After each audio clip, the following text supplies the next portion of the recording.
Assalamualaikum warahmatullahi wabarakatuh. Hai teman-teman, di sini saya akan menjelaskan materi tentang trigonometri pelajaran matematika. Nah, sebelum masuk ke penjelasan berikutnya, saya akan memperkenalkan diri saya. Perkenalkan, nama saya Saidah Loli dari kelas 10 TJKT 2. Nah, mungkin di sini teman-teman bertanya-tanya, apa sih kira-kira trigonometri itu? Trigonometri merupakan pengukuran yang menghubungkan antara sisi dan sudut.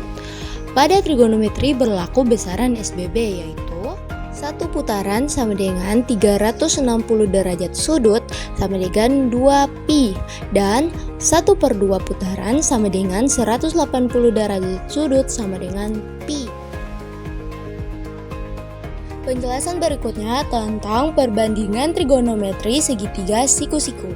Seperti yang teman-teman bisa lihat, di video ini terdapat label sisi segitiga.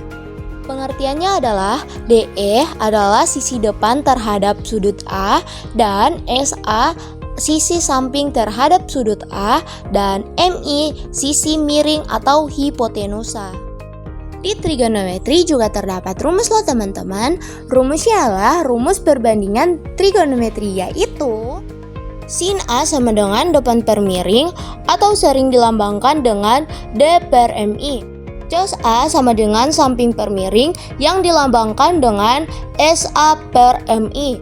Tan A sama dengan depan per samping yang dilambangkan dengan D per SA. CSCA sama dengan miring per depan yang dilambangkan dengan MI per DE.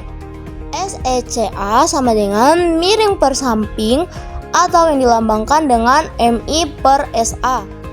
Dan yang terakhir yaitu COTA sama dengan samping per depan yang dilambangkan dengan SA per DE.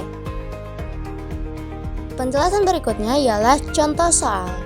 Diketahui sin A atau sinus alfa sama dengan 4/5 jika digambarkan segitiga siku-siku, tentukan titik A sampai C, atau A cos A atau A kosinus alfa, dan B tangen alfa, dan C 3 kali sekan alfa tambah 4 kali kotangen alfa.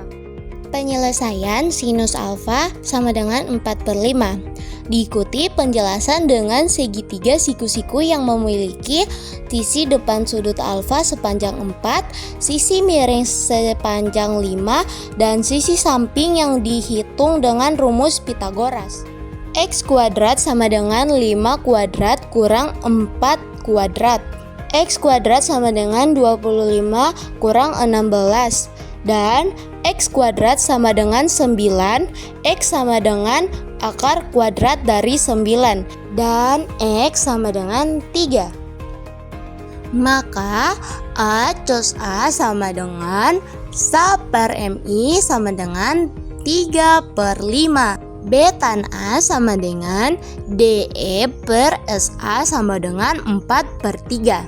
C3 SECA tambah 4 COTA sama dengan 3 kali 5 per 3 tambah 4 dikali 3 per 4 sama dengan 5 tambah 3 sama dengan 8. Jadi jawabannya ialah 8.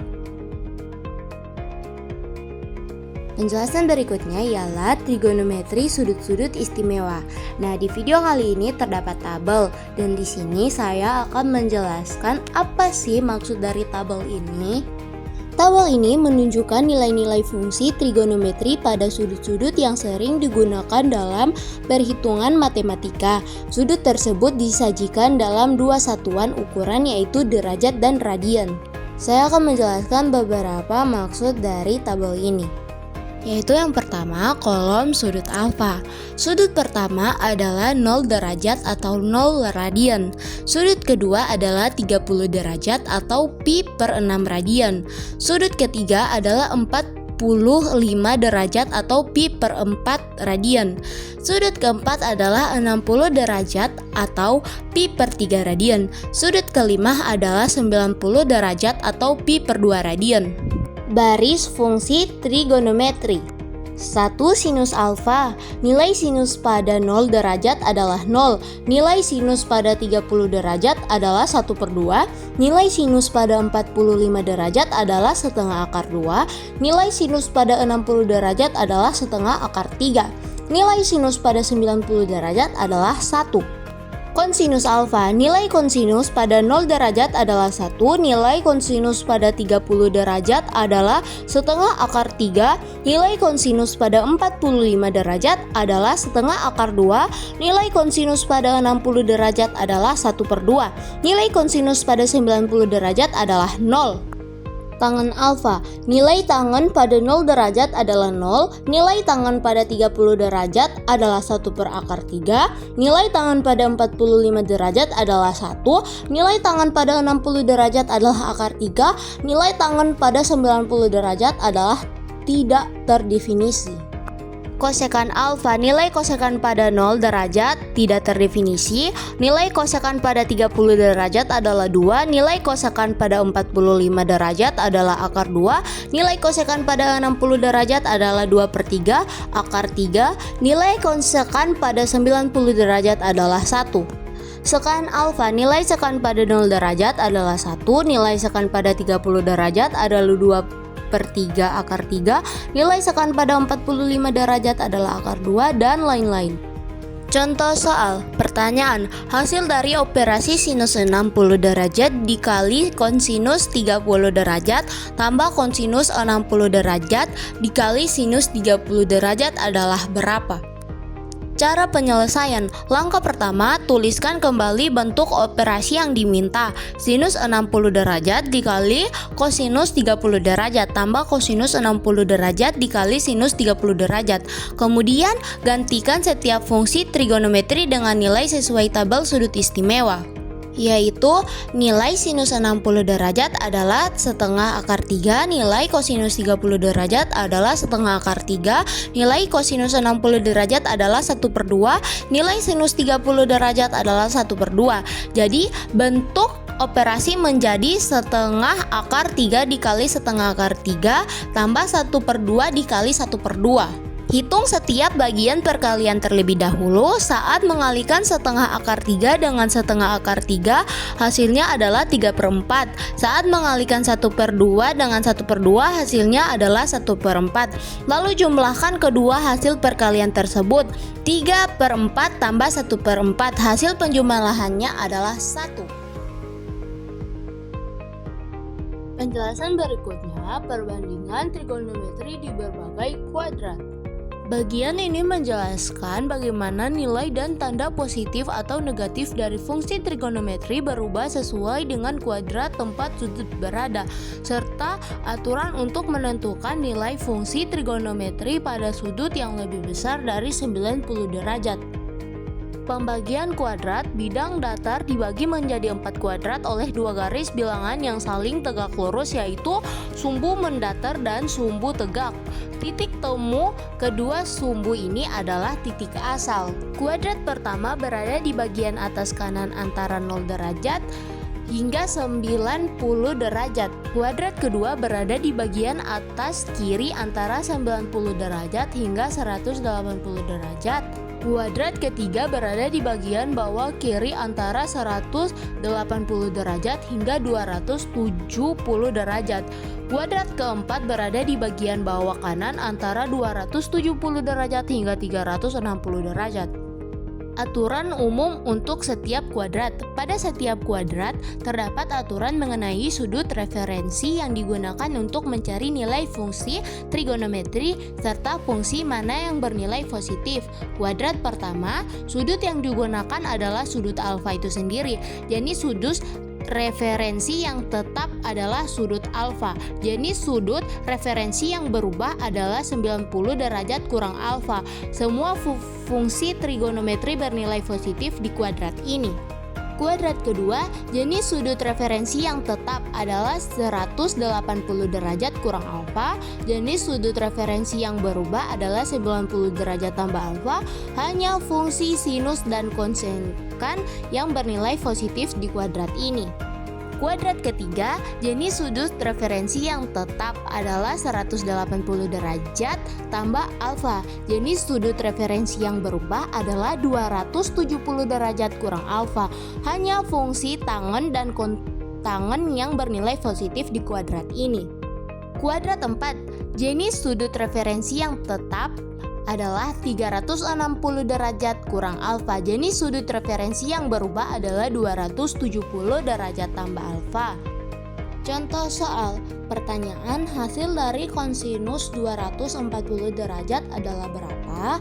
Cara menyelesaikan, langkah pertama nyatakan sudut 240 derajat dalam bentuk sudut referensi sesuai aturan kuadrat. 240 derajat bisa ditulis sebagai 180 derajat tambah sudut alfa. Dengan menghitung alfa yang dapat adalah 60 derajat, jadi bentuknya menjadi kosinus 240 derajat sama dengan kosinus dalam kurang 100. 80 derajat tambah alfa sama dengan kosinus dalam kurung 180 derajat tambah 60 derajat. Selanjutnya, terapkan aturan kuadrat sudut 180 derajat tambah alfa termaksud dalam jenis tetap, sehingga jenis fungsi trigonometri tetap kosinus sama dengan kosinus alfa atau kosinus 60 derajat. Kemudian, tentukan tanda nilai berdasarkan kuadrat tempat sudut 240 derajat berada. Sudut ini terletak di kuadrat ketiga di mana hanya fungsi tangen dan kontangan yang bernilai positif sehingga nilai kosinus di sini bernilai negatif. Nilai kosinus 60 derajat adalah 1/2 sehingga dengan menambahkan tanda negatif hasil akhirnya adalah negatif 1/2. Keterangan kosinus 240 derajat berada di kuadrat ketiga sehingga nilainya bernilai negatif.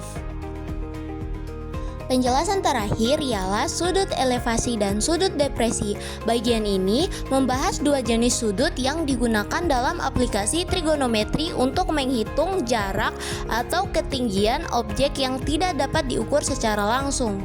Nomor 1. Sudut elevasi. Sudut elevasi didefinisikan sebagai sudut yang dibentuk ketika ada garis arah horizontal dan garis arah pandang dari mata pengamatan yang diarahkan ke arah atas.